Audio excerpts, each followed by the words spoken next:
Iya, shalom. Apa kabarnya hari ini? Luar biasa ya. Kita tetap bilang luar biasa karena kita punya Tuhan yang luar biasa.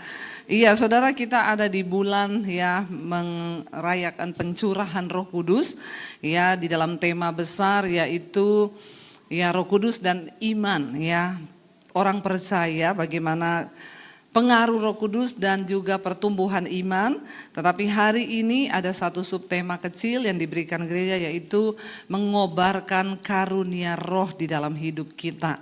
Ya, siapa yang sudah tahu karunianya apa? Ya, enggak semua ya.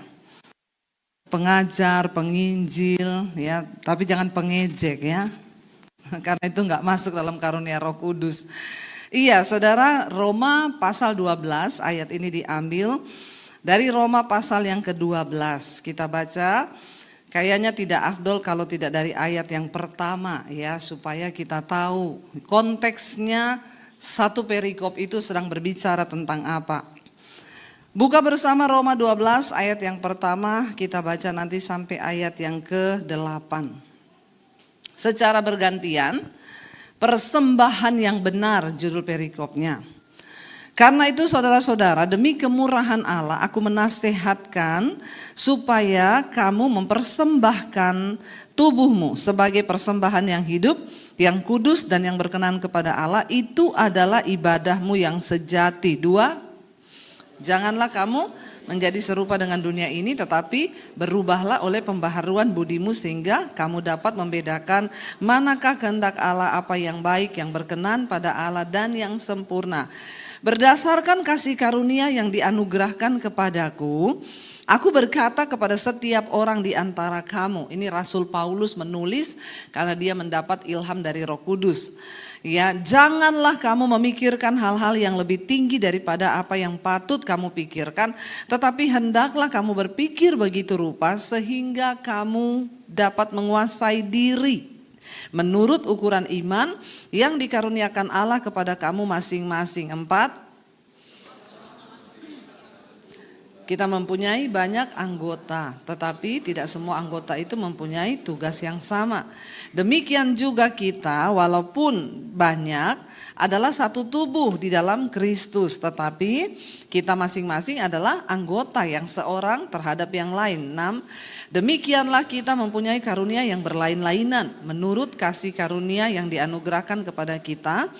Jika karunia itu adalah untuk bernubuat, baiklah kita melakukannya sesuai dengan iman kita.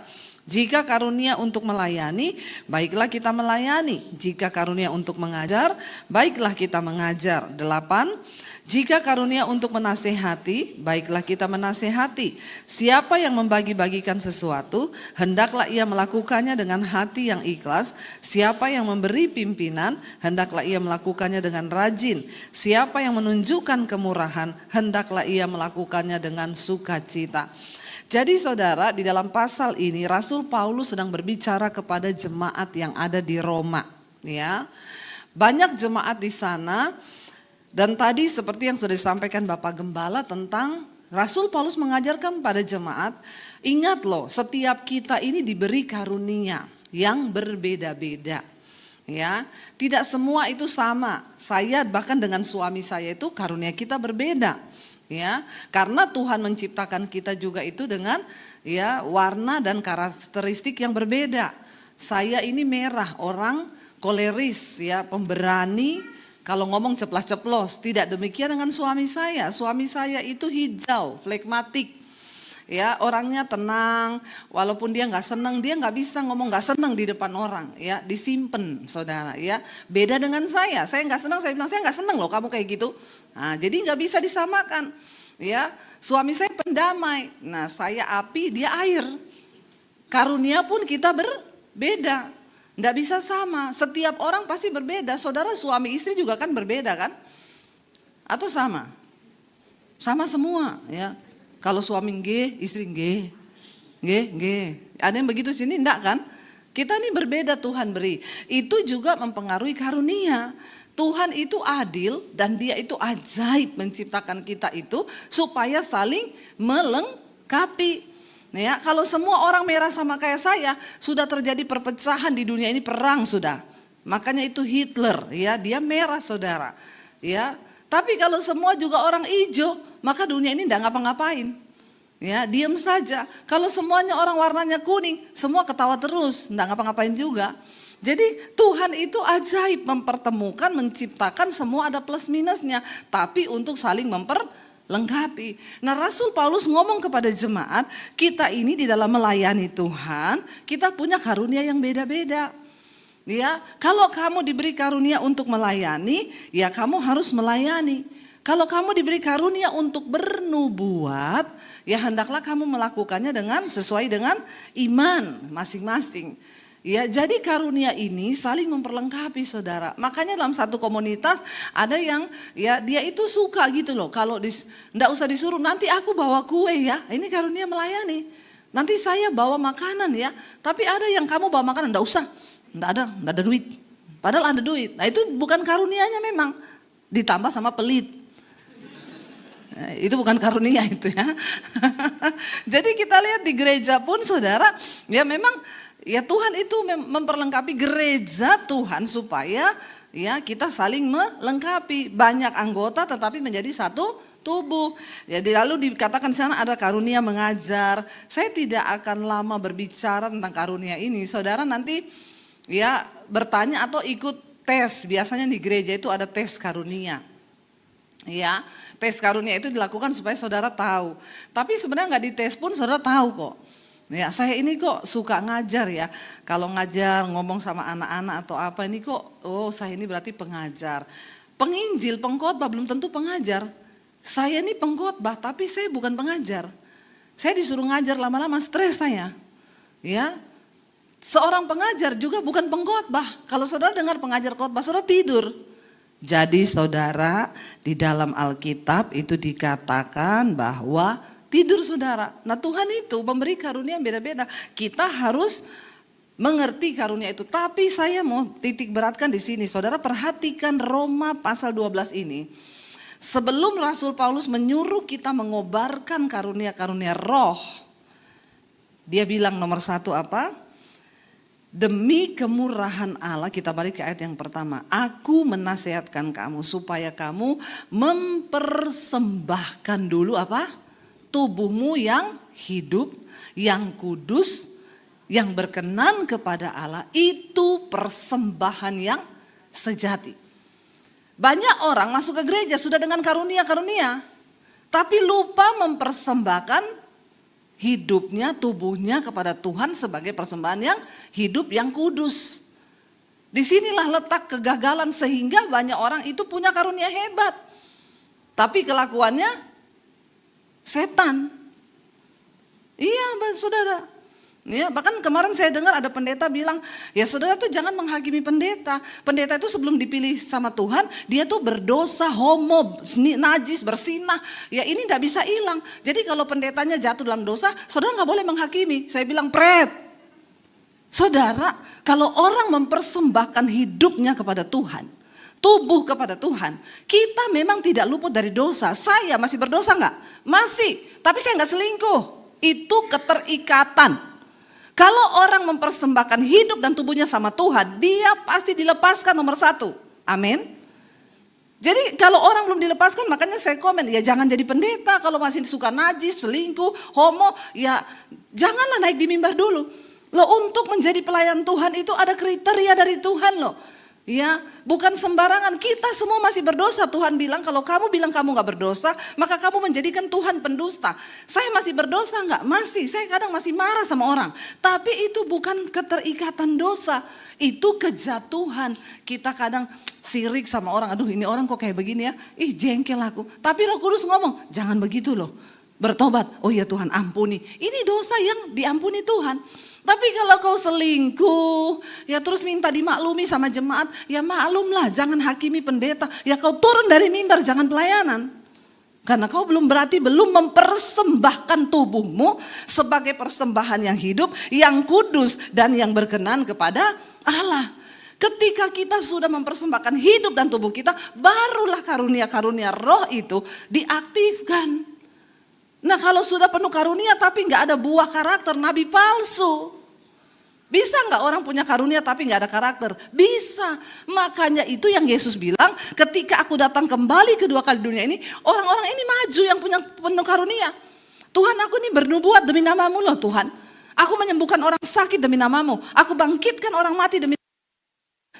Tapi Tuhan bilang, aku enggak kenal engkau.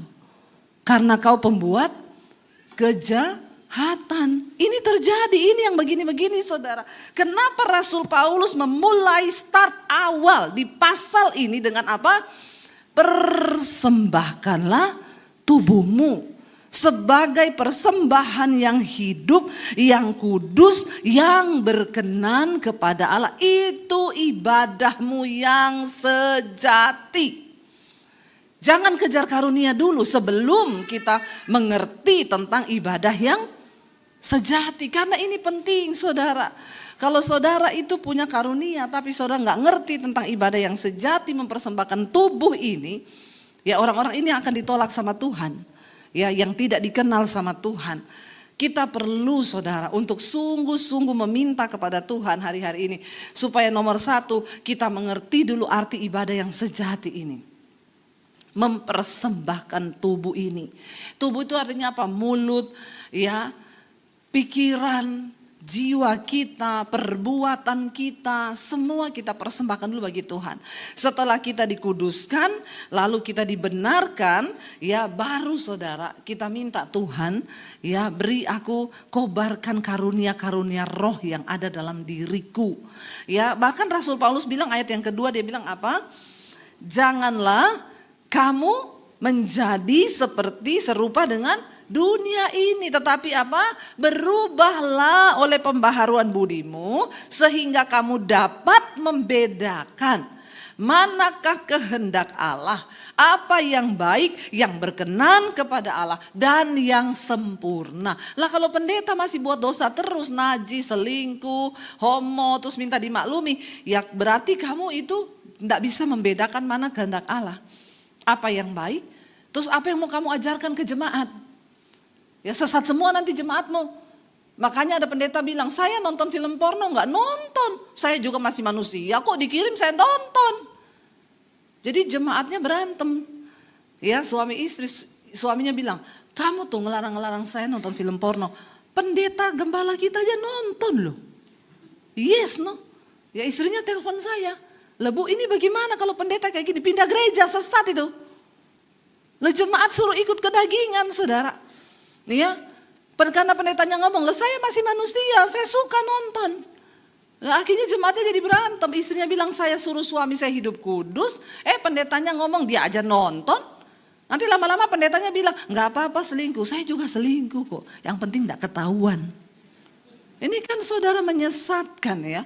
Hati-hati loh mendengarkan pengajaran hari-hari ini. Tapi memang orang banyak menyukai pengajaran yang menyenangkan telinga. Dengan jelas Rasul Paulus ngomong kepada jemaat, nomor satu persembahkan lu hidupmu. Ya, sebagai persembahan yang hidup tubuhmu yang kudus berkenan pada Allah. Yang kedua dia bilang, jangan kamu menjadi serupa dengan dunia ini, tapi berubahlah. Ya, kita ikut Yesus nggak berubah-ubah ngapain saudara? Ya, ikut Yesus tujuannya itu supaya hidup kita ini berubah oleh apa? Pembaharuan budimu, perkertimu. Ya kalau ada orang ngaku Kristen, pendeta tapi ya kelakuannya nggak berubah, otaknya itu nggak dicuci sehingga dia masih hidup dengan kepahitan, kebencian. Nah ini saudara, ya kita nggak dikenal loh sama Tuhan. Semua kita harus berubah. Saya beberapa waktu yang lalu, baru berapa hari ini mengalami satu, ya kalau saya bisa bilang pencobaan lah saudara ya. Jadi ceritanya dari bulan Februari yang lalu ada seorang pendeta, dia angkat ya foto, ada foto lah, lalu dia tulis di situ, ya orang-orang ini punya hubungan dengan Debbie Basir. Jadi saya tahu ya hidupnya Debbie Basir itu, dia selama ini bersaksi palsu.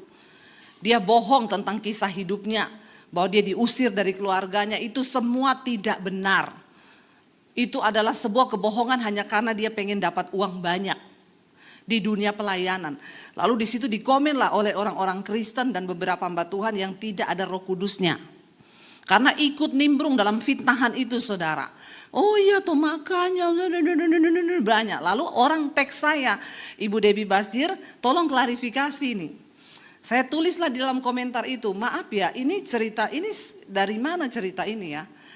Saya ini tidak mungkin berbohong karena ya saya ini punya keluarga. Saya punya kakak adik, saya punya teman-teman sekolah. Emang bohong itu gampang, apalagi di sosial media yang begitu ya luar biasa begini. Siapa yang bisa bohong? Dia bilang dia tuh nggak diusir, memang dari kecil sudah Kristen. Ya udahlah saya klarifikasi itu Pak, saya bilang sama pendeta yang terus ini, Pak mohon jangan memfitnah orang sembarangan ya Pak. Tapi nggak apa-apalah kalau itu bikin Bapak bahagia. Cuma saya tuh nggak tahu ya Bapak itu tujuannya apa. Kalau Bapak ada masalah dengan saya, silakan selesaikan baik-baik. Saya terbuka ada apa. Wah malah semakin menjadi saudara. Semakin menjadi mereka di situ ratusan komen. Saya berusaha.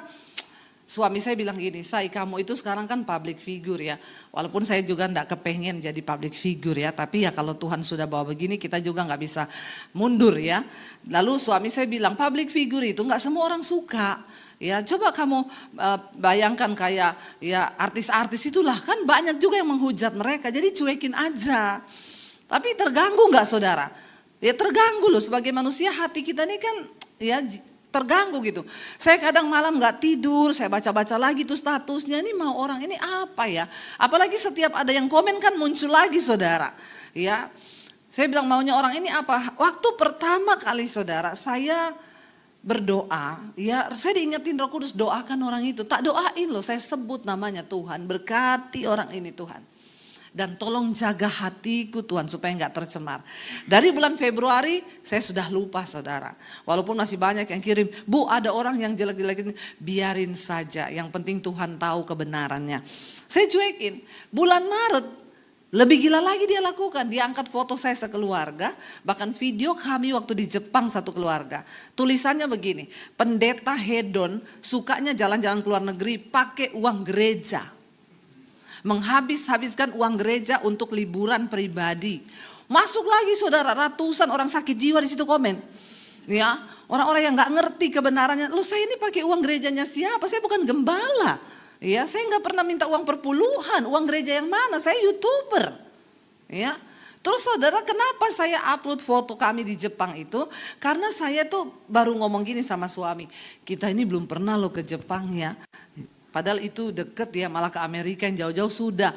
Terus suami saya bilang ya udah kita atur waktu ya, kapan-kapan kita jalan-jalan ke sana lah. Baru ngomong begitu, ada teman saya, ada jemaat Misbah Doa sih, bukan teman jemaat Misbah Doa di Surabaya. Bu, ibu sudah pernah ke Jepang? Belum.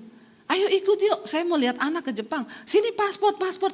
Saya dibeliin tiket semua dikirim, ini hotel gini-gini. Ibu gak usah bayar, ikut dia jalan-jalan. Jadi saya angkat foto itu, saya tulis apa yang tidak pernah dilihat mata, gak pernah timbul dalam hati, Tuhan sediakan buat orang-orang yang dikenannya. Diangkat saudara foto itu, nih tuh pakai ayat lagi, ayat dipelintir, dijual-jual supaya dapat banyak duit. Saya itu dikirim orang lagi, Bu ini loh orang ini angkat ibu lagi. Di bawah ya di komen semua sama yang sakit-sakit jiwa itu ikut memfitnah saya. Memang saya itu gak senang lihat ini gini. Lalu si yang bikin status ini pendeta ini di komen-komen dia jelasin lagi. Iya dia ini pembohong, penipu, ya kesaksiannya palsu gini. Saya masuk lagi di situ Pak, maunya Bapak apa ya? Saya bilang ini bisa kena pasal hukum loh Pak, undang-undang ITE loh. Bapak dengan sengaja ujaran kebencian. Dan anak-anak saya punya foto Bapak upload. Ini juga bisa masuk ke ranah hukum yaitu ya pembunuhan karakter anak-anak saya, pencemaran nama baik. Hati-hati loh Pak. Malah diejek saudara. Hehehe biasa kadrun kalau sudah dipermalukan gini malah mau lapor polisi. Tuhan, saya bilang, pendeta loh saudara. Saya berusaha lagi menjaga hati saya. Ya aduh Roh Kudus tolong saya. Sampai kadang malam gak tidur, suami saya itu bangun. Saya udah jam 2, kenapa kamu belum tidur? Saya ini sibuk pelayanan, bayangkan udah capek gak tidur mikirin masalah ini terus. Ya suami saya kadang gak usah dipikirin saya, gak usah tidur aja. Lah dia bisa ada masalah tidur. Saya gak bisa saudara. Ya. Kadang dia bilang, enggak usah dipikir, kosongkan pikiranmu. Gila aku mau ngosongkan pikiran. Ya orang suruh kosongkan pikiran bagaimana coba saudara. Ya dia bisa ngorok lagi ada masalah pun ngorok saudara, saya enggak bisa. Akhirnya saya terus berusaha, lalu adik saya di Sulawesi tahulah masalah ini. Adik saya coba menginbox pendeta ini, Pak, apa yang Bapak tuduhkan ke kakak saya itu enggak benar loh. Jangankan papi saya, dulu saya ini termasuk satu yang mau bunuh kakak saya itu. Waktu dia jadi Kristen, ya. Jadi Bapak jangan memfitnah sembarangan ya Pak, ini kami ada keluarga besar loh ini. Adik saya nggak digubris, adik saya telepon di Facebooknya nggak diangkat, nggak diana. Saya baca saudara di situ, wah dia semakin menghujat-hujat. Ya udahlah saya berdoa, suami saya bilang biar lepaskan pengampunan, kita ampuni. Waktu saya lagi pelayanan di Palu, ada orang kirim, Bu, ibu kenal orang ini? Saya bilang kenapa? Nih dia inbox saya secara pribadi. Jadi saya punya kenalan orang Surabaya, pengusaha di inbox sama pendeta ini. Ibu kenal Debbie Basir? Iya, ibu jangan percaya dia itu pembohong loh Bu, penipu. Wah ini sudah mainnya menyerang pribadi saudara. Ibu itu bilang, nih dia udah jelek-jelekin ibu di Facebook. Tapi gak sampai situ Bu, nih dia sudah pribadi-pribadi nyerangnya. Saya bilang ke suami saya bilang, ini udah gak bener loh orang ini apa ya maunya. Kita ajak bicara baik-baik gak mau, kita ajak ini gak mau. Lalu saya cobalah konsultasi dengan seorang teman saya, ya polisi. Dia bilang, Ibu mau lapor atau pengaduan Bu? Jadi ada dua hal ya. Saya mau tanya saudara, kita ini lapor polisi dosa enggak? Menurut saudara? Ya, enggak. Kenapa? Karena polisi itu wakil Allah toh, pemerintah itu wakil Allah. Ya, dan hukum itu dikatakan firman Tuhan bilang, ya Tuhan tuh mencintai hukum. Kalau sudah dengan cara baik-baik enggak bisa, karena saya juga banyak orang konseling sama saya, dipukulin suami, ya babak belur mau mati, saya bilang lapor polisi Bu, kalau ibu udah gak bisa lapor polisi. Dilaporin polisi, suaminya di penjara saudara, kencing-kencing di celana. Ya beraninya cuma pukul perempuan, akhirnya dilaporin polisi, minta maaf. Polisi bilang kamu ngomong ke istrimu, kalau dia cabut laporan kita lepas. Ya diteleponlah saya, gimana Bu? Ini ya bikin perjanjian di depan polisi, bahwa dia tidak akan mukul lagi. Ya baru bisa dilepas, akhirnya bikin perjanjian dilepas. Sampai hari ini gak pernah pukul istri lagi, malah rumah tangganya dipulihkan. Jadi perlu sekali-sekali lapor polisi saudara. Ya jangan takut loh, benar karena ya kalau kita sudah gak bisa dengan kekuatan kita, ya saya percayalah hukum itu juga Tuhan yang buat. Akhirnya saya konsultasi, teman saya polisi bilang, Bu kalau itu ibu hanya merasa terganggu dan orangnya gak bisa diajak baik-baik bicara, ibu buat pengaduan saja. Ya.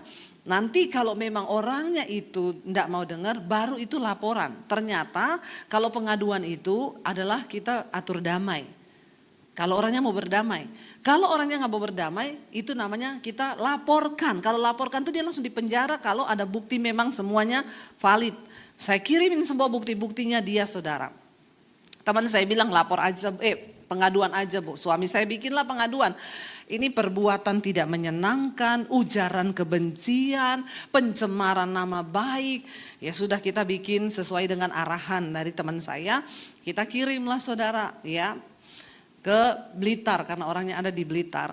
Setelah itu dia dipanggil sama polisi. Ya dipanggil sama polisi, saya bikin dua ketentuan. Yang pertama, kalau Bapak mau ya kami maafkan. Yang pertama, Bapak harus menurunkan semua status Bapak yang mengujar kebencian kepada semua pendeta. Karena di situ Pak Rubin Adi juga diangkat, pendeta-pendeta semua diangkat sama dia, dijelekin sama dia. Bapak itu tidak sesuai dengan ya buah roh loh, Bapak hamba Tuhan loh. Kenapa itu terjadi? Jadi semua status ujaran kebencian tolong diturunin, bukan hanya saya. Yang kedua saya bilang Bapak harus bikin video klarifikasi bahwa Bapak sudah memfitnah saya, mencemarkan nama baik saya. Saudara dipanggil polisi lah dia, polisi kasih tahu gini-gini, dia nggak ngapa-ngapain saudara. Dia turunin foto saya tapi status itu nggak dihapus, jadi ujaran kebencian terhadap saya masih ada di bawah. Lalu ya semakin di situ teman-temannya gini, dia bilang saya dilaporin ke polisi nih. Oh iya ya, oh begitu memang pendeta. Ya kalau sudah dijelekin, kalau sudah dikritik, akhirnya main lapor polisi kayak kadrun. Begitu saudara, disitulah teman-temannya semua ya menghujat, semakin menghujat. Lalu dia bilang, tapi tenang aja, ini juga belum dipanggil kok juga dari polisinya. Saya foto lagi saya kirim ke polisnya, Pak orang ini nggak tobat loh, status itu nggak dihapus loh Pak. Malah semakin banyak yang menghujat saya di situ. Ya, kalau gitu gimana? Teman saya bilang terusin laporan aja Bu. Enggak, saya belum mau laporan karena saya tidak ada niat memenjarakan dia. Ya buat apa dia dipenjara kalau dia nggak tobat? Saya tuh kepengen dia tuh bertobat. Ya, akhirnya saudara pagi itu saya kaget dia upload video. Upload video yang membuat saya semakin dihujat. Ya, saya bernama ini saya menyatakan permohonan maaf ya kepada Ibu Debbie Basir yang sudah mengupload fotonya tanpa izin. Jadi tidak ada di permintaan saya yang bahwa dia itu memfitnah saya, tidak ada. Mengupload foto beliau tanpa izin sehingga saya ditelepon oleh adiknya, saya diancam mau dibunuh. Waduh saudara, itu semakin hujatan itu saya, oh iya memang dasar pendeta gini-gini mau mengancam bunuh segala macam. Dia tidak ada menyatakan perasaan dia bersalah itu loh, tidak ada sedikit pun. Saya tuh bingung pendeta model begini tuh Roh Kudusnya di mana ya? Akhirnya saya marah waktu lihat itu, teman saya saya telepon dia, Pak begini aja ya, saya teruskan ini jadi laporan deh. Bapak sekarang umur berapa? 65 tahun. Ya udah Bapak siap-siap aja membusuk di penjara ya. Kalau Bapak nggak mau tobat, saya bilang. Jangan Bu, bagaimana Bu, gini. Akhirnya saya injili dia secara pribadi. Pak maaf ya, kita nih hamba Tuhan loh Pak. Saya tuh jangankan Pak menghujat orang. Kita nih loh sakit hati sama orang kalau ada Roh Kudus Pak. Roh Kudus tegur kita ini bertobat loh. Saya bingung Bapak nih pendeta tapi kenapa begini-begini, saya panjang lebar lah ngomong sama dia. Dia minta maaf, iya Bu saya gini-gini. Ya udah sekarang Bapak turunin video itu. Bapak bikin video baru ya yang sesuai dengan yang saya mau. Oke Bu, Ibu catat aja apa yang Ibu mau. Dia turunin video itu, saya ketik saudara kata-kata. Harus Bapak ngomong begini, ketik saya kirim. Dia bilang baik Bu, nanti saya bikin 1 jam lagi, saya lagi nunggu anak saya pulang. Saudara, ketika itu kan hati saya panas saudara. Suami saya juga panas saudara. Ya ini apa sih yang terjadi ini? Saya sampai bertanya apa ini ya? Pas Senin itu saya tuh ngajar di sekolah Alkitab saya. Saya lagi duduk di ruang tamu. Tiba-tiba Roh Kudus bicara di hati saya. Tiba-tiba ada suara yang berkata begini. Kenapa sih kamu tidak lebih suka menderita kerugian? Kenapa kamu kepengen nama baikmu dipulihkan? Kenapa kamu pengen reputasimu dia anggap baik? Kenapa kamu tidak lebih suka, aku ini loh Tuhan, aku difitnah, aku dihujat, mukaku diludahi loh. Kamu baru belum diapa-apain apa yang sama aku alami. Tiba-tiba air mata saya menetes saudara.